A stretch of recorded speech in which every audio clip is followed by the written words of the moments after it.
All right, this is just a follow-up on the hog area where we are using the 3 sows to get rid of the Cogon grass. You can see what they did up in here. This is a perfect seed bed, and we got rain coming in, so we'll be able to come in and hand spread this with the little hand spread caster, the hand seeder, and we're probably going to use some oats and some wheat.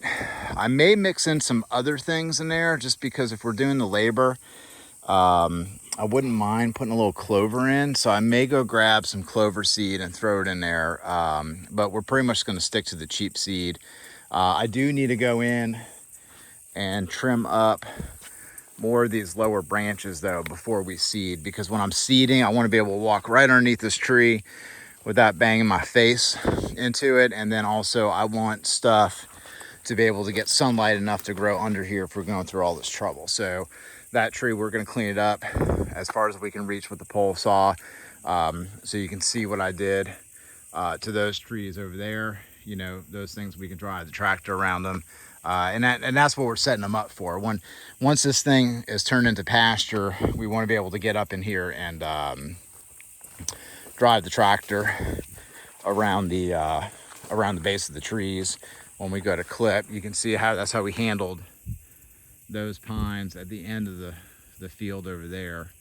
That one's real nice. We can drive the tractor underneath that one and that one. And that way we're getting the trees out of our way, so to speak. And so we moved the sows to a new area. We just used step-in posts, 14 gauge aluminum, all good. And then we put them in the perimeter. You know, we don't want them out in the pasture. With our clay soils and rainfall, we have decided that, and you know, there's always exceptions to this. I mean, I guess if it's like super dry and we want to really, you know, till up an area with the pigs, we'll do that. But we've decided that we really want to keep the pigs out of the pasture that's really nice and open. And so you can see the size of the hog manure, so you can see how much manure they're contributing to the these are full size sows, so they're doing their fertilization out there at the same time. Anyway, so you know, this area we want to keep open, so we can run the tractor, broadcast out ryegrass seed, do all the really nice things that comes with open pasture where you can use equipment. This area has so many trees, and we need the shade in this area anyway, so we're going to keep this area in all these pines for the most part, but you know, except for pruning out the lower branches. And then, you know, our 10-year plan with these trees is to cycle them out later on, because we're on the Gulf Coast. We're 80 miles from the Gulf, 60 miles from New Orleans.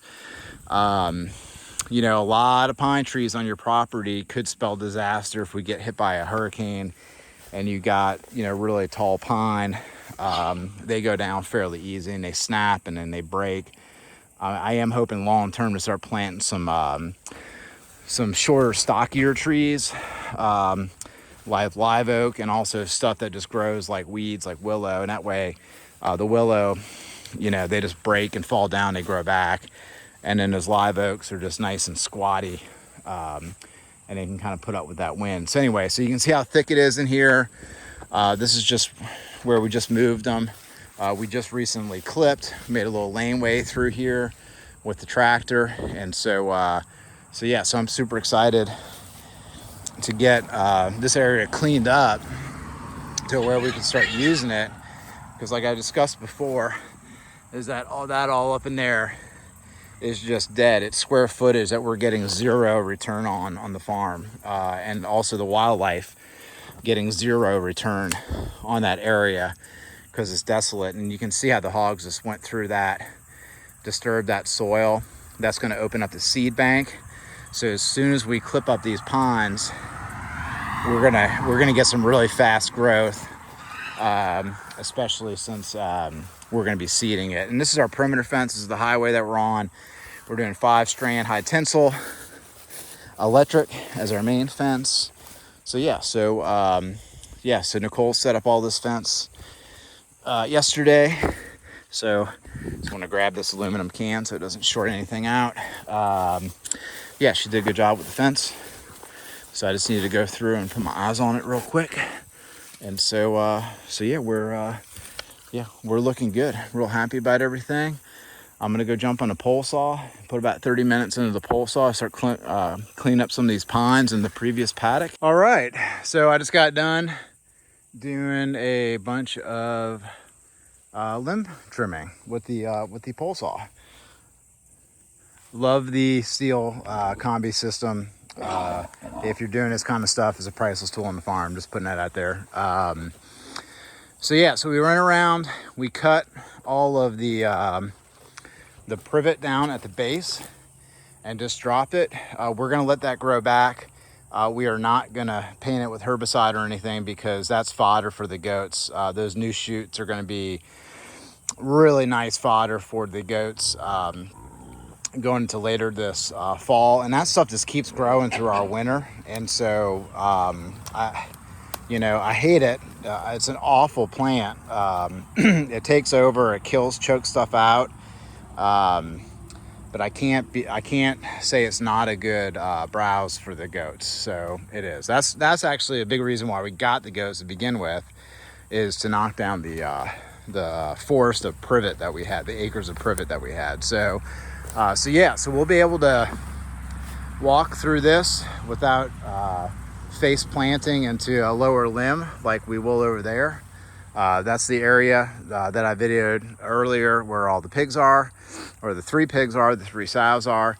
And then we're just chopping and dropping. I'm sure some of you folks may be asking, why don't you pile it up for habitat? Yeah, we can do that. We can make it some rabbit habitat stuff. We could pile it up and we can burn it. We could run it through the chipper, or we can just leave it where it dropped in place. I am a fan of leaving it where it is in place. In our climate anyway, it's going to break down fairly quickly. Running the animals over it and stomping down on it is just definitely going to speed it up. It still has some wildlife qualities to it. Birds will go through it to pick out some insects. Rabbits may go through it for some protection. But it's just so much labor to pile it up and to burn it. And if we burn it, we're turning all that stuff into ash. And it's pretty much going to get blown away. I'd rather just leave it in place and let the insects and the fungi do its thing, because fungi are going to move in and they're going to start breaking all this wood down for us over the next year. I mean, you walk through here in 2 years, it's all going to be it's all going to be gone in 2 years. So I know that's a long time, but I'm just going to pull this down because it's stuck up there. There we go. You see how thick. This is actually not privet. This is yopon. As you can see, it's a female yopon plant. So it's hard to tell what's privet and what's yopon. The native yopon is good too. It's the goats do eat it. It puts out berries. Those berries will turn red. They'll be a food source for birds. So it's a good native bush to have around. But it does kind of get in the way a lot of times. So yeah, so I'm super excited about this area. I mean, you can look through it. We got airflow through here now. And so this area is going to look just like this. And the other thing that we're doing for you white-tailed deer hunters is I have a food plot over there, and our deer were bedding down in here because it was so thick. And then I would walk up our road to go to the stand, and it was a really bad place for me to enter on that stand, because if the deer are bedding down in here, they can kind of see me coming. I actually want them bedding down on another part of the property. I don't want the deer bedding down here. They can roll through here at night. I want them to come out to the food plot over there in the morning and at dusk. But I don't want them bedding in here. So I kind of am purposely messing up their bedding as well. Not to say that they won't bed in here with all this debris, but they certainly can. Because if I was going to continue letting them bed in here, I was going to have to set up a stand over there, and it's increasing my distance away from where I strategically wanted to have a couple of food plots. So anyway, just throwing that out there for you, you whitetail habitat guys with, bedding areas, food plot areas, holding areas. If y'all geek out on that kind of stuff, that's actually incorporated into the plan that we're working on here, is to have a recreational layer of whitetail hunting while we're doing the farming. So if anybody has any interest on that, I can do more videos on the whitetail stuff. I don't know how much interest that is out there in our area. But all right, that's it.